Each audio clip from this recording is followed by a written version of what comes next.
Good afternoon and good morning to those still out in Hawaii. Welcome to the first in Advance CTE's 5-part series to help our members and our partners in the broader CTE field deepen their understanding around the aspiration of the 5 principles within CTE Without Limits. Today, we're starting at the beginning with Principle 1. My name is Kate Kreamer. I'm the Deputy Executive Director at Advance CTE, and I'm thrilled to be kicking off the series and moderating a panel of some of our terrific partners and really hear their perspectives on this principle and what it means for us in the field.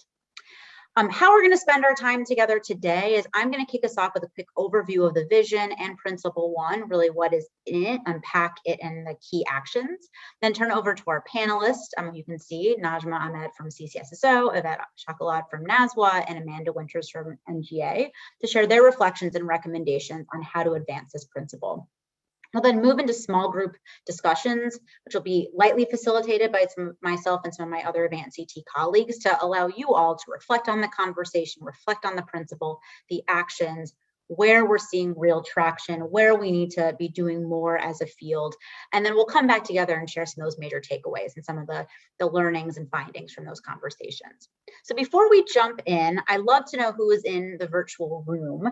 So I'm gonna launch a quick poll just to get a sense of who's in attendance, which fields you are representing, how much you know about this principle. So if we just take and kind of where you're at. So love to just see what you all think or who is here.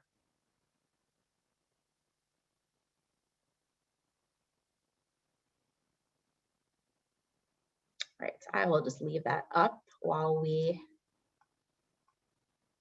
move forward. So I'm just gonna start with a little bit of history. Hopefully those have joined the call are here because you already know and love the vision as much as we do, but we did think it'd be useful to provide a little bit of context of kind of the journey we've been on for the past year plus in the development of this new vision. So I will start kind of at the biggest piece. Back in September of 2020, Advance CTE joined with 9 partner organizations, including the 3 organizations on today's call, to host CTE Forward, a summit on CTE's impact and promise. Firstly, bringing together nearly 200 national, state, and local leaders representing, much like we have on this call, K-12, post-secondary, workforce development, business and industry, and philanthropy, as well as the research community. This summit was designed to have participants co-create a shared vision, which would serve as the true north for the CTE community and its key partners. Over the course of several months, Advance CTE worked with our partner organizations, again, including the 3 individuals on today's call, providing great input and feedback throughout that process, as well as with our members and our board of directors to synthesize and prioritize the ideas, the strategies, and the goals generated during the summit. Then in March of 2021, we released Without Limits, a shared vision for the future of career technical education. CTE Without Limits is anchored in the belief that each learner must have access to and the means to be successful in the career of their choice. So we often say this is a simple belief, but no easy feat to accomplish, or we would have already done so. So achieving this really will require, and we'll talk about this particularly today, all systems working in concert to advance this shared vision, a commitment across the entire field to tearing down the barriers that limit opportunity, and recognizing that CTE is well positioned as the catalyst as we sit at the nexus of all of these systems to make this vision a reality. Critically, this is truly a shared vision. This slide is out of date. To date, we have 41 national organizations that have joined on with Advance CTE to signal their support for this vision. And these organizations represent state and local leaders across, as I already mentioned, K-12, post-secondary, adult education, workforce development, and business and industry. These organizations are committed to using this vision to advance their own work and the goals that we have set collectively. This is so important as no one organization or sector can fully realize the aspiration of this vision alone. Only by working together with a wide range of partners, all rowing in the same direction, can this vision of CTE Without Limits, supported by a cohesive, flexible, and responsive ecosystem, become a reality within and across states, and most importantly for our learners. As you hopefully know, the new vision, it lays out 5 interconnected and equally critical principles, as well as a set of foundational commitments. And we're going to spend time on Principle 1 today, but I did want to take a moment just to spend a moment on the foundational commitments, because these are essentially the cross-cutting themes that really are embedded throughout all 5 of those principles.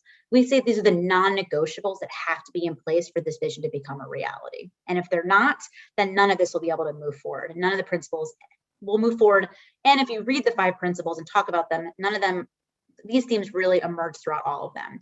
So what the commitments are is a commitment to all dimensions of equity. That's educational equity, racial, socioeconomic, gender, and geographic. Commitment to quality, including quality programs, instructors, instruction, quality work-based learning, and ensuring only credentials and values are in place. Commitment to meaningful partnerships with industry partners deeply invested and involved in the design, delivery, and success of the CTE system. Commitment to actionable, transparent, and trustworthy data that can allow all individuals and all actors to make informed decisions. And then continuous improvement in leadership at all levels within our system. So we're here today, though, to delve into Principle 1, which is that each learner engages in a cohesive, flexible, and responsive career preparation ecosystem. And this principle acknowledges that all learners need a career preparation system that recognizes and supports nonlinear career progressions and is designed all learners to get the skills they need when they need them without redundancy or limitations.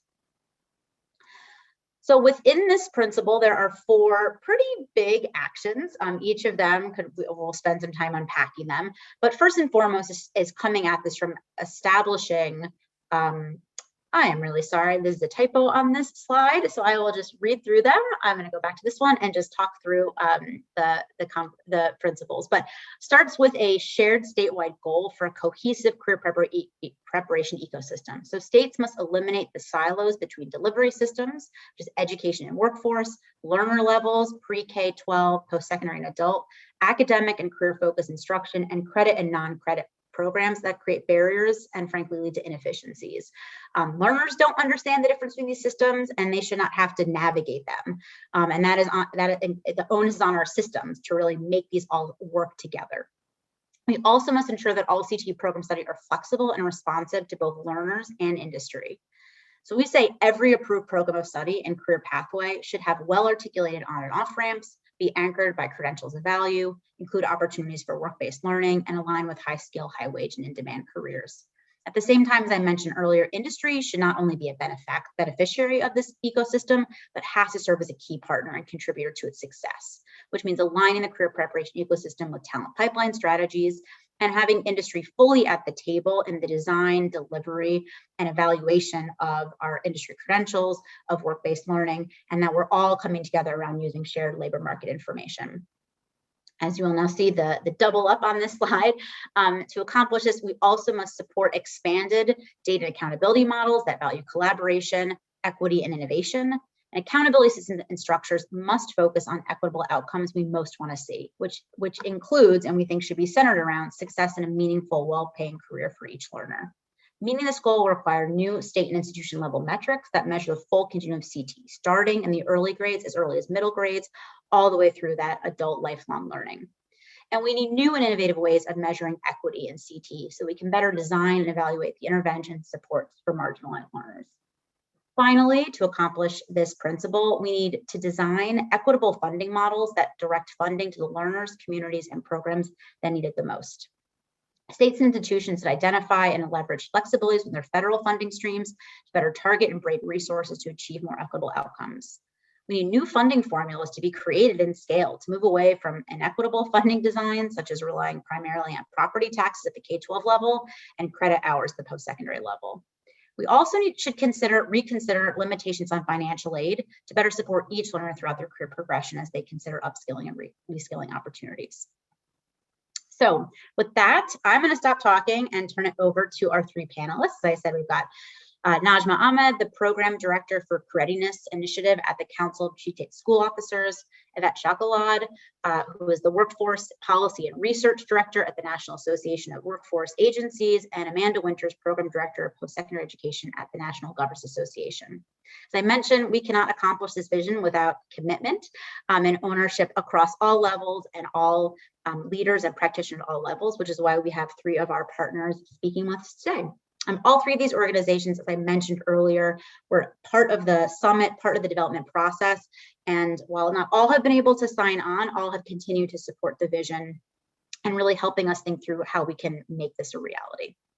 So with that, I am going to stop sharing my screen, and I am going to turn it over to them. So I would love to kind of start my first question, which I'm going to pose to all of you. So I will let any, all, and I will say, as I'm seeing in the chat, feel free to add questions. We're going to hold questions till the end of kind of the moderate discussion. Hopefully we'll have some time for discussion, for some questions from all of you before we move into our breakouts. So I'm going to open this up. Amanda, Najmah, Yvette, whoever wants to take a crack at it first. But I just want to ask the first question of, what does this principle mean to your work and your organization's members? I don't mind starting off. Amanda, do you, or Najmah? Because NASWA's been going through a process of developing our legislative priorities, and this really is related to a lot of what we're talking about there. So again, I represent the state we represent the state workforce agencies at NASWA, and kudos to the Advance CTE staff for really reaching out and partnering so much over the last couple of years. So what it means for our members, and I divided it into 7 different things, which I'll go over very quickly, because it's very hard to talk about just one, but having a common vision and shared outcome metrics focused on mobility and longer term labor market progression. 2, recognizing that there is both frictional and structural unemployment as well as underemployment. So what that means is that the ecosystem has to serve learners as well as job seekers, and sometimes people who are both. 3, it means recognizing that citizens will have many job or career transitions, and so the ecosystem needs to be prepared for frequent engagement and multiple points of entry and exit. 4, that job seekers and learners may engage with multiple programs or agencies simultaneously, so there's a critical need for human-centered service delivery across these programs and agencies, supported by both humans and technologies. Recognizing and addressing historical and current structural impediments that face many learners or job seekers or communities. 6, having the IT and human infrastructure to provide citizens high quality job search support and career information through different modes, both in person and virtually. And the last thing I'll mention, being a learning for action ecosystem that can generate insights on shared customers, program participation, root causes, and the effectiveness of strategies and interventions, and act on that information. And with respect to making information actionable, that it means generating more local and disaggregated information. So we're seeing beyond averages and understanding the distribution of outcomes based on industry, demographic characteristics, and other factors. And I'm going to stop there. A lot of that overlaps with things that Kate already mentioned, and that's kind of our twist at the workforce agencies. Thank you. Yeah, I can jump in and just thinking about the perspective of the National Governors Association and looking across the development of a career preparation ecosystem. It touches a lot of the conversations that we're having across strategies. So, and thinking about things like dual credit and work-based learning as big picture pieces of these ecosystems that CTE is really a through line through many of these conversations. And the priority setting within the Perkins planning at the state level, which has to connect with ESSA planning and WIELA planning, and all these different processes that have to go on in a state in order to move some of these shared priorities forward. So an understanding of where we're all going together and who's doing what in the space. It's really it's a nuanced conversation with state leaders. Of thinking about the need for a shared understanding around things like industry credentials and what's a quality industry credential that not only touches CTE investments, but then also workforce investments and also just sort of investments in the broad space of outreach to dislocated workers. And so thinking about how the priority setting and the priorities that we're talking about within this career preparation ecosystem really touch so many other things that state leaders are thinking about. And certainly I think CTE can be a vehicle for tying together those sort of disparate efforts into a meaningful framework. So I think it can certainly lead the way in connecting those dots. Thank you. That actually goes perfectly into what I wanted to talk about, particularly about CTE being a vehicle. And right now we're kind of at this nexus point, as Kate and everyone else has spoken about, with economic recovery and also schools reopening, two huge behemoth tasks that we have to undertake right now. And so thinking about this as a solution to economic recovery, as we're thinking about preparing the future workforce, when we hear about, particularly with in the hospitality industry, for example, we have shortages in the culinary field, we have shortages and as hotels are reopening. Why are we not tapping into our CTE pathways and seeing how we can be creative in creating those pipelines right now for economic recovery? So the way that I see the work that we do at CCSSO, particularly working with the SEAs and the chiefs, is being that convener, but also kind of being the visionary to see how are we making sure what we're doing at the state level is actually getting down to the students, to the districts, and to the programmatic level. And so with the SEAs, thinking about the work that they've already done, as Amanda just pointed out with the CTE and the Perkins process, thinking about the comprehensive local needs assessments. A lot of the questions that I'm seeing from states are surrounding, how are we going to spend this money? How are we going to make sure that what we're doing it in an intentional way? Well, you have the comprehensive local needs assessment that was undertaken right before COVID. We don't necessarily need to just throw everything out, but I would suggest and encourage SEAs and chiefs to look back at those comprehensive local needs assessments, seeing and understanding what the gaps were prior to COVID, now reassessing, reevaluating, and saying, okay, is this still where we are? How can we go deeper? Knowing what we know, the challenges that have been faced, how can we maybe tweak some of these things, but again, not throwing everything away and trying to start over? That was another huge undertaking that states were able to do with a comprehensive local needs assessment. So we want to make sure that we're still using those to our advantage as we're thinking about real-time solutions. Beyond the comprehensive local needs assessment, I also suggest to states to really think about who was not tapped into when we were thinking about the CLNA. And so typically we're thinking about this in the CTE realm, right? So we're thinking about workforce providers, but how much stakeholder engagement have we truly done with the academic side of the house when we're thinking about the SEA? How much cross-sector planning have we done with advising? We know that that's a huge area that we need to get better at and strengthening. So as you're looking at your comprehensive local needs assessments, also looking at who else can be brought in as we know and we see where these gaps are to be able to address and to see how we want to be able to move forward. And a few other things that I just wanted to touch on as we're speaking about this, and we're thinking about funding in particular. And as Kate was mentioning, and this principle really touches on, how can we rethink these funding model? And one thing that I've been able to do with states, and what I really want to continue to push on, is thinking about this as a targeted universal approach. So thinking about your overarching goal, for example, wanting to improve youth employment in a state. That's something that touches from the governor's office to the chief, to the SEA, a number of different interested parties that are buying into this goal.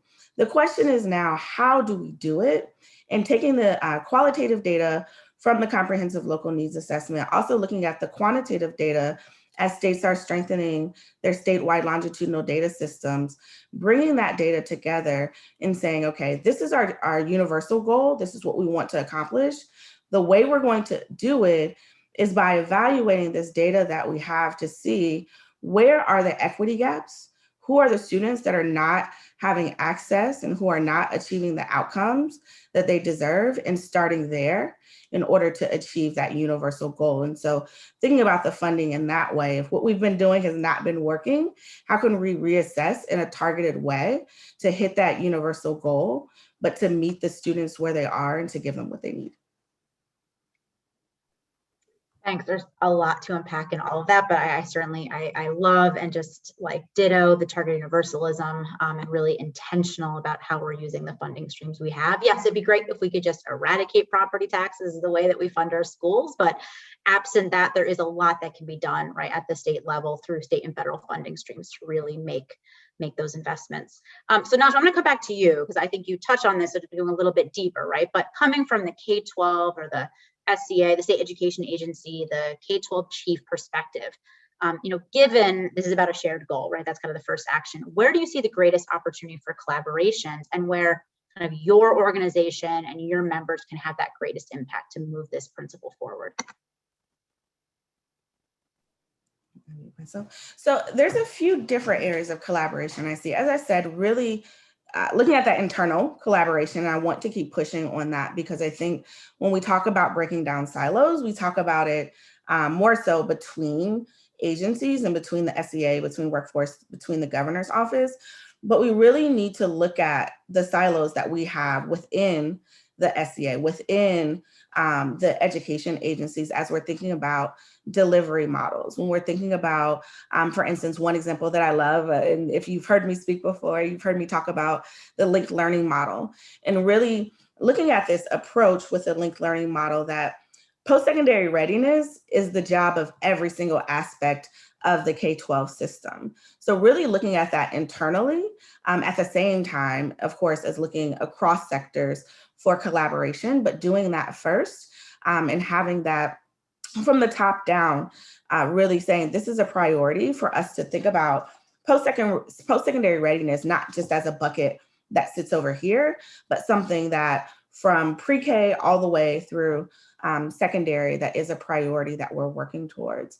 And then as far as cross-sector collaboration and where I see SEAs and the chiefs really leaning in, is thinking about at the state level with their peers, particularly in the workforce space, how we can bring on board more education and industry champions so that when students are leaving the K-12 space, they have something to leave into, that we're building that bridge and making that handoff more smooth when we're thinking about a true ecosystem for career readiness and career preparation. So thinking about those big industries in those states, using labor market data to say, this is what we're preparing our students for, and these are the partners that we need. And then, of course, working with the state legislatures, the governor's offices as well, to see how we can codify this work into policy moving forward and breaking down those structures. So I really do see the SEA being able to lean in.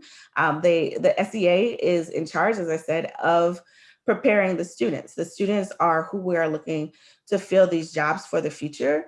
And so being that that is where everything is starting, the SEA is definitely uniquely positioned to be able to say, this is what we need, and this is how we see everyone working together. So really being a conductor in that space.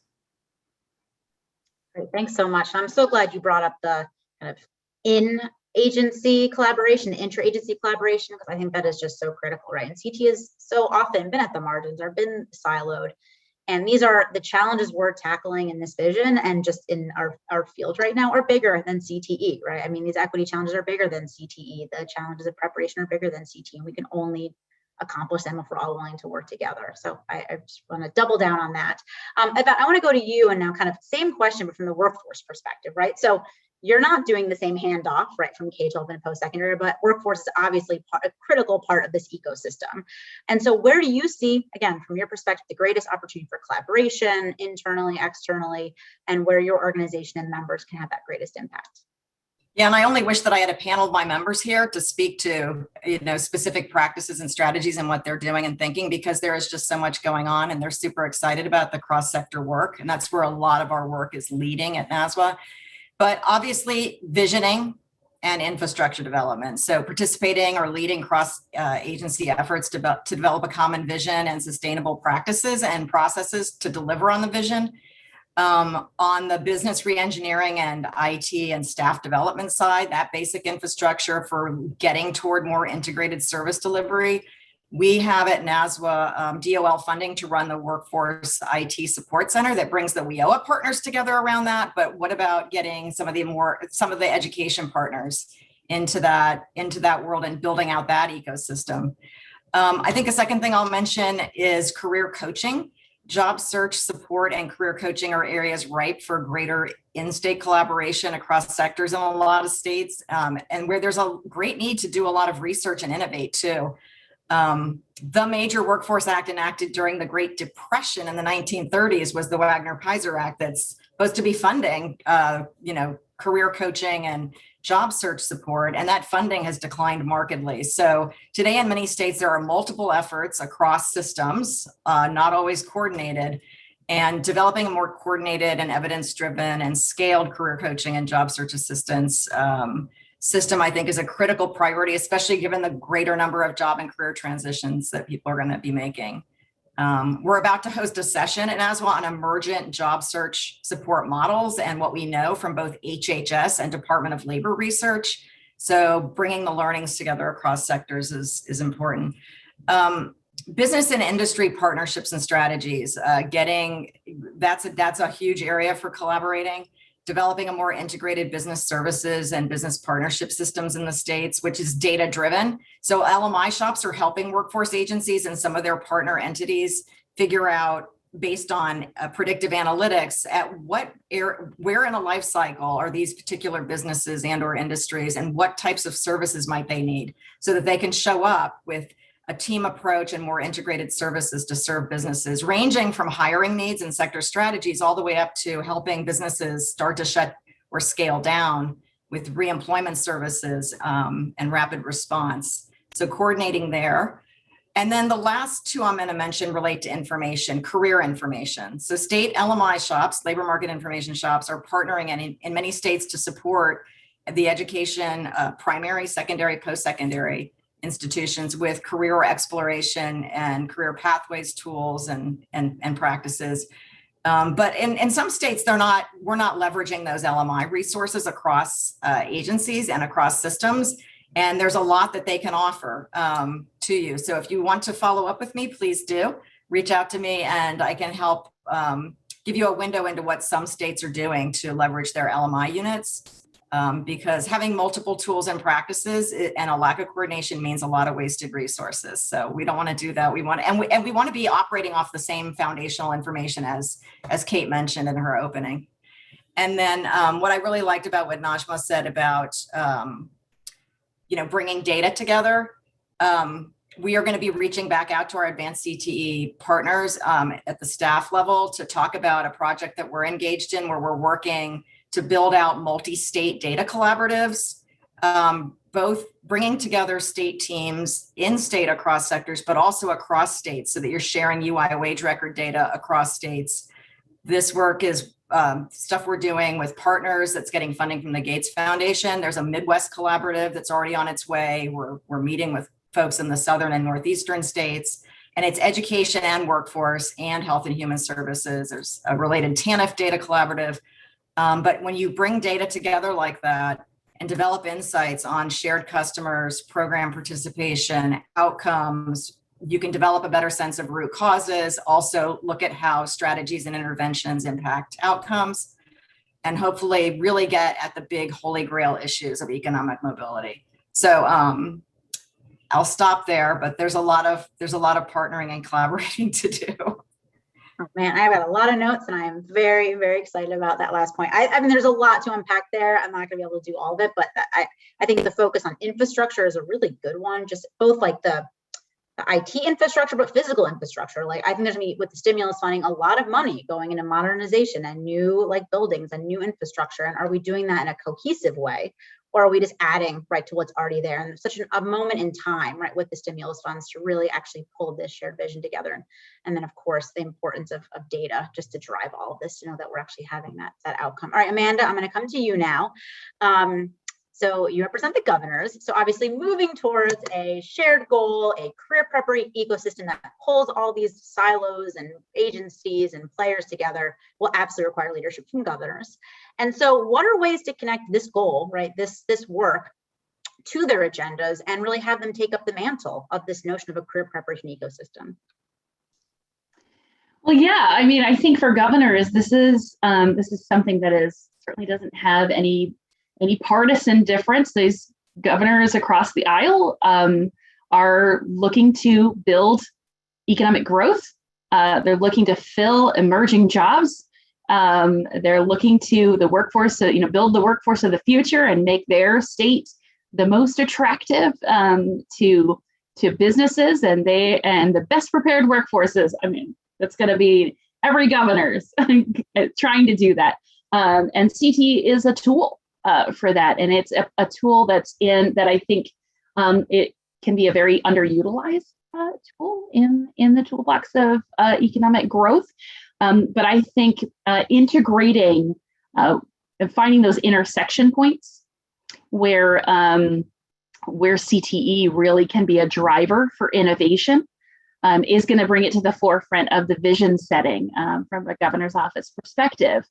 Because certainly governor's offices are thinking across all of these systems. They're thinking across Perkins, they're thinking across WIOA, they're thinking across HEA, they're thinking across things like CDBG, the block grants for childcare. They're thinking about SNAP dollars. They're thinking about TANF. They're thinking about all of the things that fund attainment and opportunity. And I think that the unique element of CTE is that this is a strategy that stretches back into our K-12 system, but then extends forward into post-secondary opportunities in a way that models career pathway development. So whether or not everything is a Perkins funded pathway, it provides that model for industry engagement, for industry credentials or certifications to be embedded, for work-based learning to be part of a sort of a unified pathway understanding, and also dual credit being used in a way that really expands opportunity for students. I'm loving all the stuff I'm seeing in the chat about practices for states that folks are sharing. Certainly jotting down a couple of these to look up later. So thank you all for sharing all of your thoughts. But I do think that there's spaces within here that governors are trying to think about what are the opportunities within some of the flexible funding that's available to really advance some of their larger priorities around not only economic growth, but equity and equitable growth. For example, we're seeing Rhode Island using some of their Perkins funds to provide equity-focused grants to move some of their work forward. So bringing together those different state visions around attainment, around economic development, around connecting with industry to support the development of a workforce for emerging jobs. And also thinking about how to use the influx of federal dollars that's going to be coming into the state. And where do the priority opportunities lie at these intersection points? I think one thing that was brought up by some of the other panelists was advisement in some of these different settings. It's one of the little soapboxes that I like to bring out and get up on when I'm on certain presentations is that we expect a lot of advisors and career advisors and counselors in a lot of different settings across our systems. And yet it's they're an overloaded and undervalued part of our workforce that is speaking to career pathways and career preparation and learner information and utilizing that data that we are all trying so desperately to distill and connect. There are conduits, and yet we need to find better ways to elevate the work that they do, to support and invest in those workforces, so that we're able to bring that vision forward through their connection with learners, and make sure that they have what they need to be successful in the roles that we're giving to them. So that's certainly an intersection point too, is that investment in that advising and counseling workforce that exists across our education and training systems, because they are they play a vital role in moving any of these visions forward. That's a great point, because I mean, that is definitely one place where we've got a lot of investments and a lot of different things that could absolutely be pulled together, right, to really maximize those resources to serve the entire ecosystem, not the patchwork, right, of supports and data that we have now that just, there's no clear handoff. All right, well, I want to make sure we've got time for a breakout. So I'm going to ask one last question, but I'm going to ask for like a 30-second response from our 3 panelists. So start your clocks. So there's a lot of big changes recommended in here. We were bold, we were ambitious, we didn't really hold back. And so I'm curious if you could each identify like 1 or 2 the foundational steps you think the field needs to take to move the needle on this principle.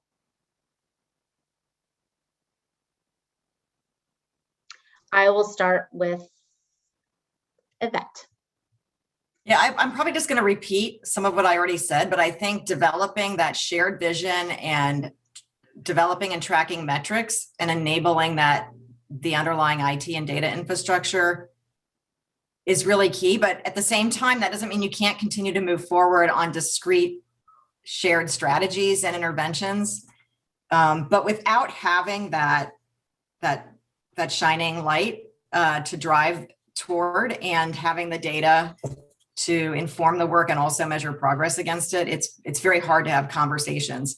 Even, do you know how many of your SNAP recipients in the state also get UI also? And you can do that kind of analysis across a lot of programs, but there's just a lot of data work. And I think that that's an area that we can make more progress now than we ever could before for a number of reasons. All right, I'm going to go to Najmah next. Those foundational steps the field needs to take. I would really say, and it sounds a little bit simplistic, but getting leadership to say that this is a priority, I think is the first thing that comes to my head, is because we can talk about this all day. And I know that SEAs, you all get overwhelmed because you know this, and you know in the seat that you sit, what this should look like. But it's really going to take leadership saying, this is a priority. You all need to work together and figure this out. And once we can get those chiefs, leadership across sectors and agencies on board to be able to set us off in that right direction, I think that's what it's going to take. That's the first step that I would say. A good place to start is at the beginning. So thank you. And then Amanda, to finish us up. Yeah, I would definitely echo Najmah's point around you got to have the buy-in from the top before all of us worker bees can sort of get to work on the details. But then also I would say across all of the principles of the plan, I think one of the central points is going to be centering equity at the middle of all of these conversations of why are we doing this? Who is it serving? What are we really trying to do?